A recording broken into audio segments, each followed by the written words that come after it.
한국의 재생에너지 사용 비중은 겨우 12%, 전 세계의 알리백 평균인 53%에 한참 못 미칩니다. 용인 반도체 클러스터가 완공되면 원전 10기 분량인 15GW 전력이 필요하지만 정부의 해법은 호남의 재생에너지를 초고압 송전탑으로 수도권까지 끌어오는 것입니다. 그런데 전력이 통과하는 지역 주민들은 강하게 반발하고 있고 생산하고 보내는 쪽인 호남에선 재생에너지를 만들어도 팔 곳이 없습니다. 문제는 또 있습니다. 확대해야 할 재생에너지의 90%가 민간 자본, 그것도 절반 이상이 외국 자본입니다. 에너지 주권마저 흔들리고 있는 것입니다. 오늘은 이 악순환을 끄는 해법, 공공재생에너지와 지역에너지 자립을 말씀드리겠습니다. 알리백 연례보고서 2024에 따르면 전 세계 알리백 회원사의 재생에너지 사용 비중은 평균 53%로 전년 대비 증가했지만 한국 내 사용 비중은 여전히 12% 수준에 그쳤습니다. 특히 전력 구매 계약을 통한 직접 조달은 1%에 불과해 아시아 주요국과 비교해도 크게 뒤처졌습니다. 우리 경제의 지속 가능한 발전에도 원전은 반드시 필요합니다. 윤석열 정부가 원자력 발전을 강조하면서 집권 3년 동안 재생에너지는 역성장을 했고 관련 산업도 축소의 길을 걸었기 때문입니다.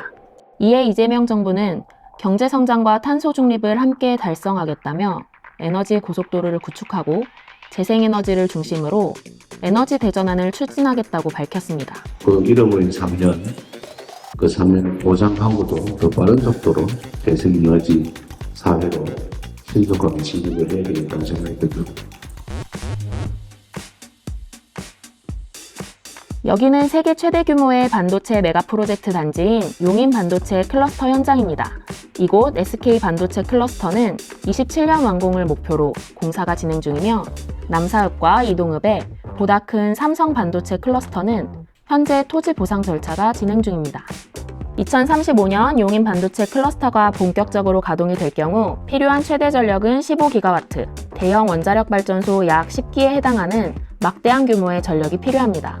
전력 문제는 과연 그게 지금 송전망 구축도 쉽지 않고 그 근처에다가 무슨 원자력 발전소를 지을 수도 없고 어쨌든 그 문제는 한번 얘기를 한번 해보십시오. 장거리 송전망으로 연결하는 데서는 저희가 지금 호남에서 주로 전력을 특히 재생에너지가 또 원전 전력이 많이 생산하기 때문에 이걸 용인 반도체 클러스로 끌어올리기까지의 중간에 송전선로를 4개 내지 5개를 정도 연결을 시켜줘야 되는 그런 부분들이 있기 때문에 이게 중간에 이제 지나는 그 충남이라든가 전북 지역 같은 경우는 상당히 저희가 애로사항들 지역 수용성 측면에 좀 애로사항이 좀 있어서 여기는 정읍 나들목 인근입니다.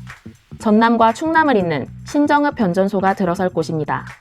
호남의 재생에너지를 수도권으로 보내기 위해서 변전소와 함께 초고압 송전탑이 추가로 세워질 계획이지만 지역 주민들은 강하게 반발하고 있습니다.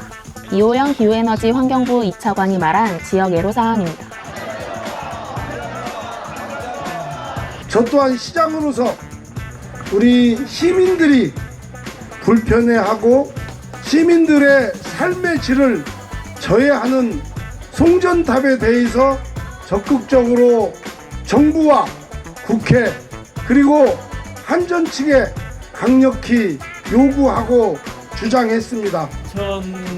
2024년도 여름에 이 얘기를 처음 들었는데 그래서 저희가 이제 현수막 9월 달에 2024년 9월에 현수막 걸고 사람들한테 알리려고 이제 노력을 했어요. 근데 그 이전에 봄에 이미 입지선정위원들을 행정에서 다 뽑아가지고 또 한전에서 이렇게 입지선정위원회를 열고 했다고 하더라고요. 근데 입지선정위원은 지역 주민들의 의견을 모아가지고 그 의견을 전달하는 역할을 하는 건데 입지선정위원이 누가 뽑혔는지 지역 주민들은 아무도 모르는 상태에서 그게 개최가 됐어요. 말이 주민 주도형 그런 말을 쓰고 하는데 주민들은 아무것도 모르는 상태에서 입지선정위원회가 구성이 됐고 그럼 최근에는 입지선정위원들이 지금 반대 분위기가 무르익어서 이거 못하겠다고 해산된 입지선정 구간도 있거든요. 그런 데는 지금 한전이 대한입지선정위원회라고 해서 전문가들 불러서 자기들끼리 지금 입지선정위원회를 꾸려서 지도에다가 금 그어가지고 여기 사는 사람들의 생존권과 직결된 이 문제를 그 몇몇 전문가라고 하는 사람들이 지도에 줄 그어가지고 지금 결정한다고 하고 있어요. 정말 말도 안 되는 상황입니다. 지산 지소 원칙이 실천이 됐으면 좋겠어요. 이거는 뭐 맡겨놓은 전기 찾으러 오는 것처럼 지역에서 당연히 생산해서 수도권으로 올려보내는 게 마치 당연한 것처럼 얘기를 해요. 그리고 사람이 내려오는 것도 무슨 난방 한계선이 그런 얘기를 말도 안 되는 얘기를 하고, 난방 한계선 위쪽은 1등 국민 사는 데고 그 아래쪽은 2등 국민 사는 그런 동네인 건가. 참 너무 정말 분노가 치밀어 오릅니다. 새만금에 아리백산단이 조성될 가능성이 높은 부안 또한 송전탑을 전면 재검토하라는 입장입니다. 새만금에 양육점이 들어오면서 이 문제가 터지는데, 양육점이 들어오면서 초고압철답이 간다는 사실을 주민들이 몰랐었는데 어느 날 갑자기 이게 양육점이 들어온다고 해서 이게 반발이 심해진 거거든요. 국민 동의 없이 무조건적 한전에서 일방적으로 추진한 입지선정위원회를 통해서 실시하고 있었기 때문에 국민 대다수가 지금 반대하는 실정입니다. 지역에서 산업과 해상공역에서 2.4기가와트가 생산된다는 이 전력을 가지고 용인으로 간다는 것은 말도 안 된다. 새만금도 있고 새만금에서 전력 재편을 통해서 산단을 통해서 기업이 유치돼서 그 기업이 활성화되는 것을 지역 균형 발전에도 상당히 할 것인데, 이것을 배제해버리고 무조건 전기 자체가 용인으로 간다는 것은 말도 안 되는 표현이다 라고 이렇게 생각하고 있습니다. 정읍, 부안을 비롯해 호남의 재생에너지 생산지에서 수도권으로 이어지는 초고압 송전탑 설치 지역 대부분이 대책위를 만들고 반발하는 이유는 여러 가지이지만 지역 소외가 가장 큰 이유일 것입니다. 초고압 송전탑 건설 중단하라! 전력 획득이 아니라 지역 분산, 기업 특혜가 아니라 공동성을 중심으로 둔 모두를 위한 기후대우로 가는 길에 저와 진보상고 앞장서서 함께하겠습니다. 송전탑을 무너뜨릴 수 있도록 하겠습니다. 큰 박수 부탁드립니다. 하나, 둘, 셋! 우리가 지방에 산다는 이유로 무시당하고 차별받고 이래서야 되겠습니까?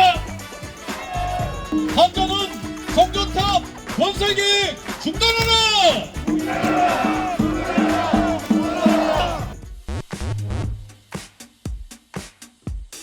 이재명 정부는 서해안 해저를 통해 서해안 태양광, 해상풍력, 재생에너지를 수도권으로 송전하는 초고압 직류 송전망, 서해안 에너지 고속도로를 2030년까지 구축하고 남해안과 동해안까지 U자형 에너지 고속도로를 완성하겠다고 했습니다. 하지만 최대 20조 이상의 막대한 비용과 함께 결국 지역을 소외시키고 수도권 1극만을 위한 중앙 집중형 공급 방식이란 비판을 피할 수 없습니다. 이는 이재명 정부가 말하는 5극 3특 국가 균형 성장 추진 전략과도 배치될 수밖에 없습니다. 여기는 국내 최대 영농형 태양광 단지로 장관상까지 받았던 영광 월평마을입니다. 이렇게 태양광 단지는 설치되어 있지만 준공 이후 지금까지 전력을 팔지 못하고 있습니다. 지금 현재 준공된 게 작년 5월 달에 이제 준공해서 도지사랑 와서 이제 거기 했는데, 저것 이제 하고 작년 가을부터서 공사해서 나머지 2메가에서 3메가 이렇게 하면 마을에 이제 정상적인 소득도 되고 그러면 참 좋았을 텐데 지금 그게 안 되니까 문제고. 현재 호남 지역은 재생에너지 발전량 급증으로 송전망이 포화 상태에 이르러 신규 사업 허가가 사실상 중단되거나 제한되며 기존 발전소도 출력 제한을 받는 상황입니다. 지역에선 재생에너지를 만들어도 팔 수가 없고 수도권에선 전력 부족으로 데이터 센터 건설이 불어대는 전력 불균형 상태. 실제 서울은 재생에너지 전력 자급률이 0.3%에 불과한 상황입니다. 지역별 재생에너지 자립이 절실한 이유입니다. 각 지역이 일정 수준의 재생에너지 생산 또는 소비를 책임져야 지역 간 전력 불균형을 완화하고 개통 부담을 줄일 수 있습니다. 또한 대규모 송전망 건설에 따른 사회적 갈등을 줄일 수 있습니다. 폐지되어야 할 석탄화력 발전의 90%는 발전 공기업이 소유한 데 반해 확대해야 할 재생에너지의 90%는 민간 발전 부문에 속해 자칫 재생에너지 확대가 에너지 민영화로 귀결될 우려가 높아지고 있습니다. 특히 2024년 해상풍력 산업의 절반 이상을 외국 자본이 장악하고 90% 이상을 민간 자본이 차지하고 있어 에너지 주권마저 걱정해야 할 수준입니다. 러시아 우크라이나 전쟁과 중동 위기, 그리고 미국의 베네수엘라 군사 개입과 그린란드 병합 시도 등 요동치는 국제관계 변화의 기저에는 에너지가 있으며 에너지 무기화, 국제 정세에서 뉴노멀로 자리 잡고 있습니다. природного газа, переводу оплаты нашего природного газа, поставляемого в так называемые недружественные страны, за российские рубли. Drill, baby, drill. 공공투자에 근거한 공공재생에너지를 바탕으로 재생에너지가 확대되고 보장되어야 하는 이유입니다. 최근 울산 먼바다에서 진행 중이던 12조 규모의 해상풍력 발전 귀신고래 프로젝트 사업이 철수를 결정했고, 반딧불이 프로젝트는 신재생에너지 공급서 매매 계약 체결이 끝내 불발되었습니다.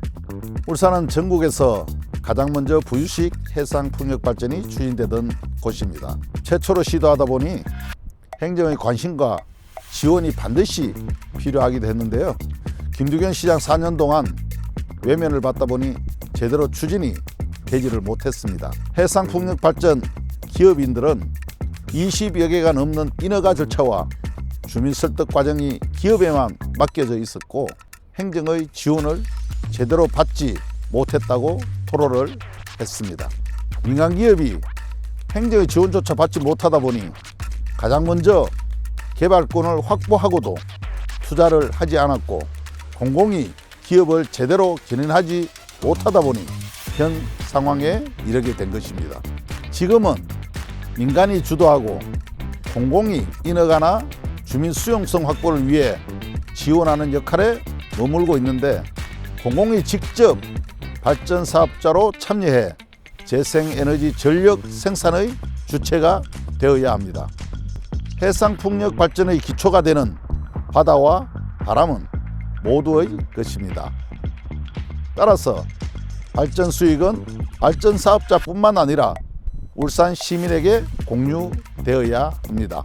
울산에너지공사는 울산 시민의 소유권을 가진 발전 사업자로 재생에너지 주권 확보와 해상풍력에서 발생하는 이윤을 울산 시민과 함께 공유하는 컨트롤 타워가 될 것입니다. 현재 계획되어 있는 울산 부유식 해상풍력 규모만 원전 6개 규모입니다. 울산 부유식 해상풍력 사업은 울산의 풍부한 조선해양산업 기반으로 산업 자체로도 매력이 있을 뿐만 아니라 생산되는 재생에너지를 통해 아리백 산당 조성과 AI와 로봇으로 표현되는 산업 대전환 시대 새로운 미래 산업을 유치할 수 있는 토대가 될 것입니다.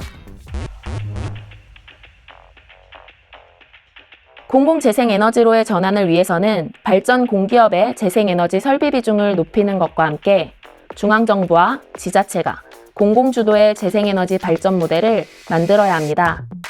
재생에너지의 원천인 태양광, 풍력이 누구의 자원이 아니라 모두의 자원, 공공의 자원이기에 모든 재생에너지 발전사의 이익을 지역으로 환원해 단순 수익 공유를 넘어 지역 공존, 지역 에너지 자립과 정의로운 전환 사업 등 모두에게 환원될 수 있도록 만들어야 합니다.